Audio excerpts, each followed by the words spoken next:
going away. The press penny machines are going away. I want them to go out with a bang.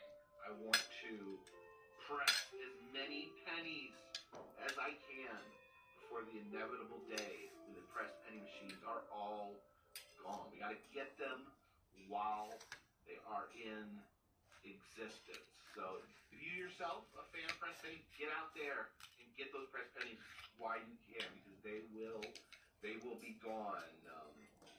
They will be gone very soon. So obviously, there's nothing I can do to change anyone's mind about keeping the penny. I wonder, I don't know. I wonder if there's some solution, if we can pool our pennies together to keep press penny machines alive.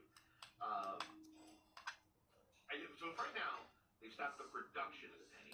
The pennies can still be used. I think the idea is they'll probably phase out the penny, where they'll pull them out of circulation, and then eventually the lowest accepted, prices will, no more $2.99, no more $3.99. It's going to be $4 or $4.90 or $4.95, because they have to probably have to round to the nickel. But I don't know. I try not to talk about politics. I try not to talk about controversial issues, but this one hit just a little close to home. So I wanted to put out my public statement on this video. And now that the ugly politics section of this video is over, let's hit that long lonesome road. Adesso verranno i cantini e fare quante guarda carine.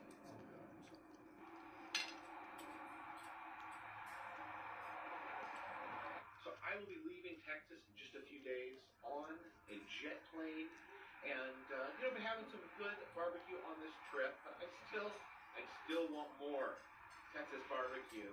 So I've come out here to Driftwood, Texas, been a little bit out of my way to stop here at the Salt Lick, a legendary barbecue place here in Texas, kind of on the outskirts of Austin. So I wanted to get. I remember, asking when me and Adam first went through Texas, and we're asking people of recommendations for barbecue. Got a lot of recommendations for the Salt Lick. A little bit out of the way, a little bit out into the country, but it is worth it. So let's have some Texas barbecue here at the Salt Lick. You can smell that barbecue wafting through the air.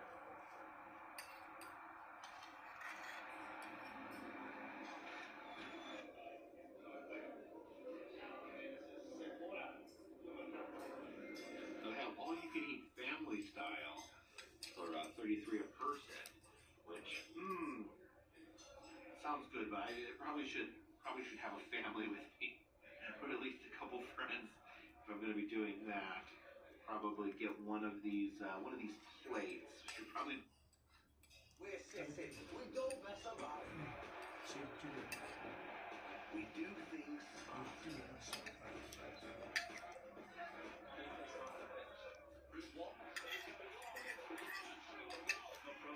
We're known for our smart taxi community. So if we're smart in all these ways, why not be smart with water?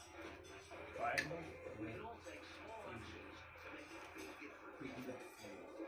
Play your part, play smart.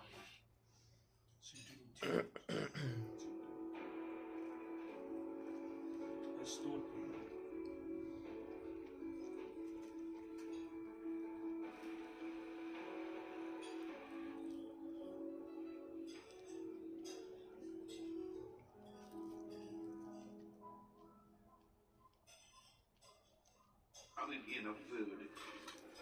All right, I got what they call Thurman's Choice, which is the sausage, the brisket there, and then a pork rib. It comes with beans, coleslaw, and potato salad. Potato salad looks a little different, almost like a German potato salad. Okay, I'm excited to dig in here. This is their barbecue sauce here. The barbecue sauce is tasty. It's a yellowish tint, like South Carolina barbecue sauce. Okay.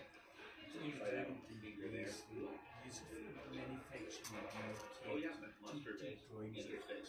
Usually in Texas, you don't get the mustard base, but I do like the very tangy. South Carolina is generally considered the mustard base sauce. The sauce there on barbecue. Let's try the sausage.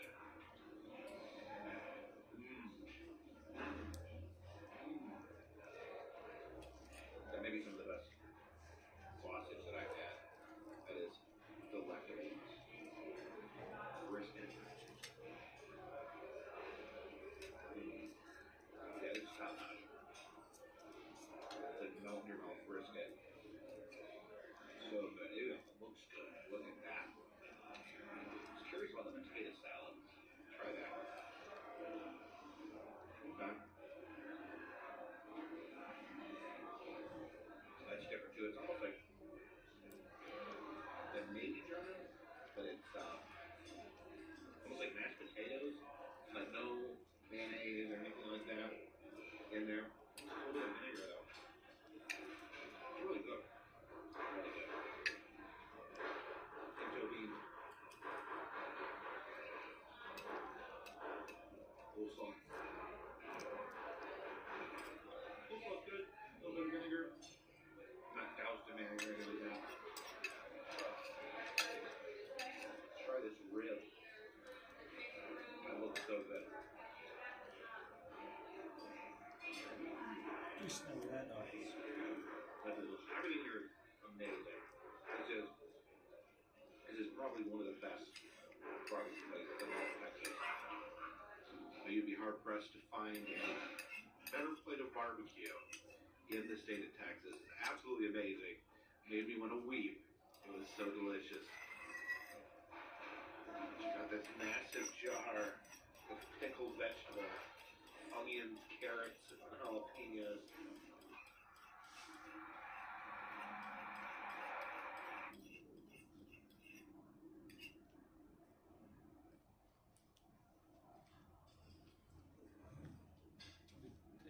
Nossa, das funcionam assim diferente.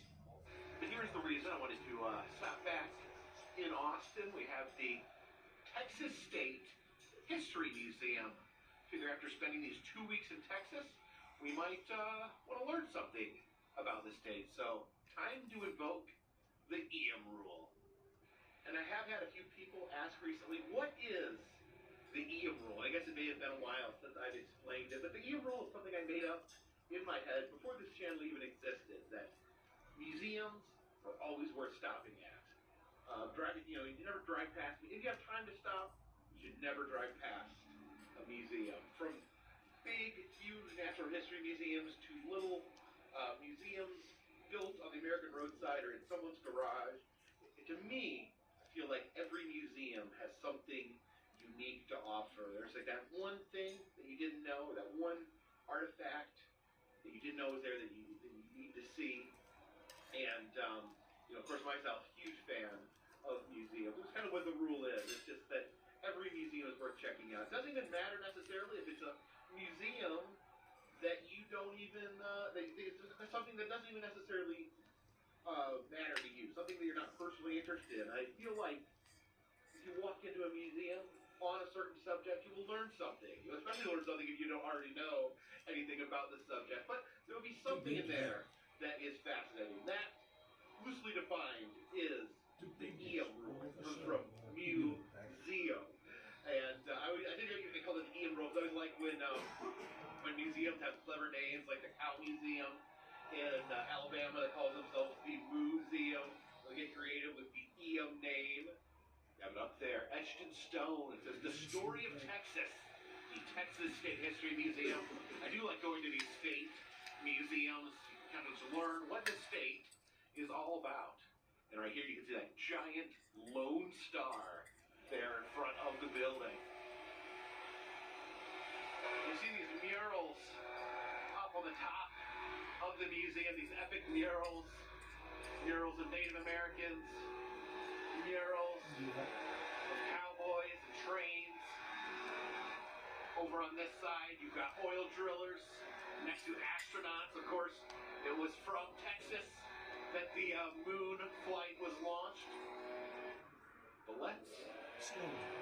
Head inside. And this one is.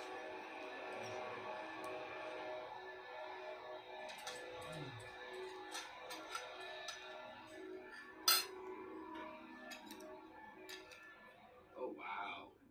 Now look at the rotunda here.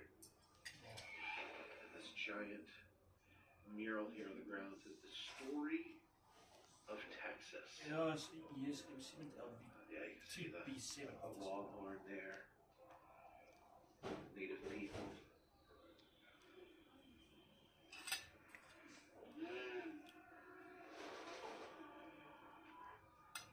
Yeah, I don't know. Maybe if this mural is best viewed from a higher floor, but it's kind of like a campsite. Small At the fire in the middle. It looks like types of people surrounding you, kind of looking Zonken. down Lots of lights from above. So you can see this one here holding a plate of peppers. Looks like this guy drinking a cup of coffee there. Yeah, you can see some coffee and beans. And over here we have a giant Texas on the floor.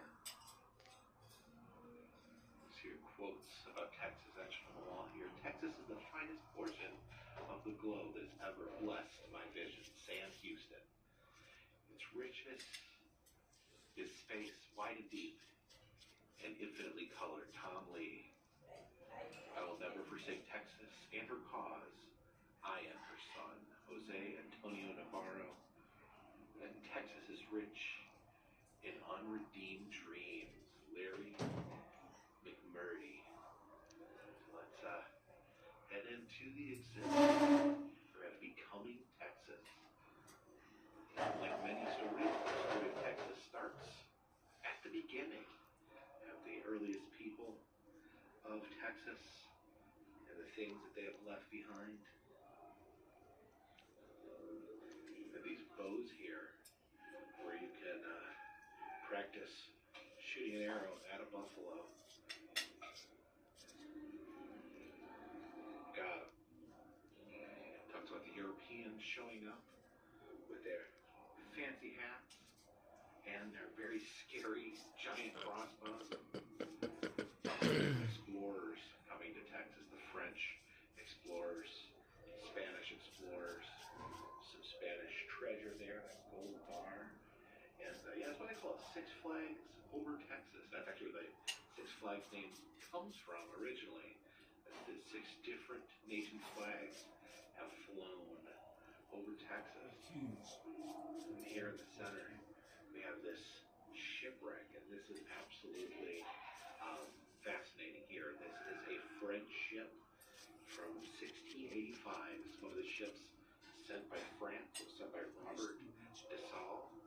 And I guess the idea was to create a French colony in Texas. But the ship's sailing the Gulf of Mexico.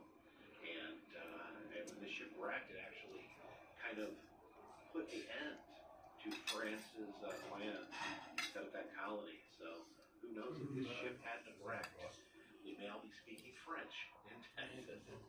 But yeah, this was discovered in the 1990s, from all the way back to 1685. That's crazy.